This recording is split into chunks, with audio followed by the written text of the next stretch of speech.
Stan the Fan back here with PressBoxOnline.com with our newest member of our staff, Matt Palmer, who's going to cover the Orioles with the Orioles Report.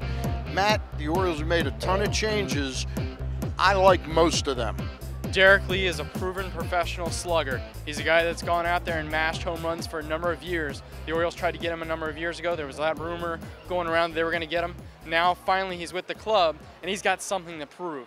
He's got something to prove because people wrote him off in the offseason, but he's still got the potential to go out there and drive in runs. And the Orioles have missed that dearly over the last couple of years. And the addition of Mark Reynolds is the same way. People write him off in the offseason because of his ability to hit home runs, but the trade-off was he struck out so much. Talking with him earlier today, he really pointed out that he's just going to go out there and try to hit home runs, not worry about the strikeouts. He can't get caught up in that.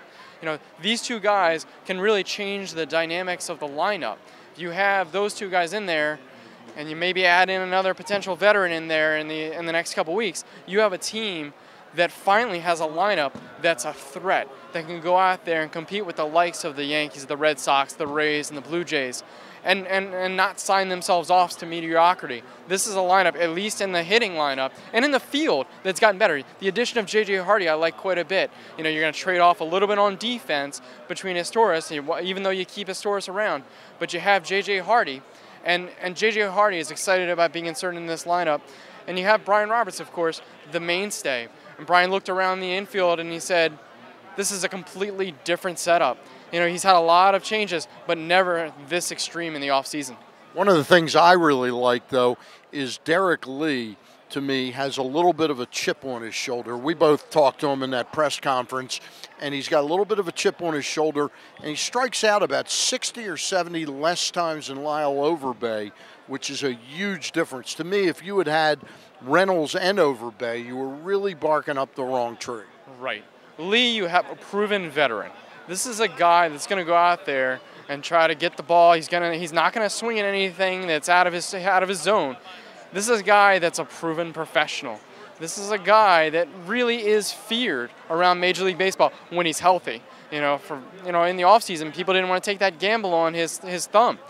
Saying that really held him back in the last season and really was a downfall for him. Hey, one thing we need to talk about, though, is we can assume Roberts, if healthy, and Markakis, we can assume their performance at this point in their careers. Wieters and Jones, though, are two players that need to start to really rise to the occasion. Right. Now is the time. Now is the time.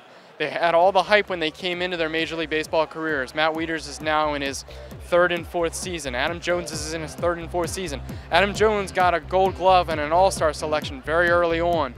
And even though he's steadily improved his power numbers and his batting average, he's a guy that really needs to make the move now. All right, that's Matt Palmer of Baltimore, PressBoxOnline.com.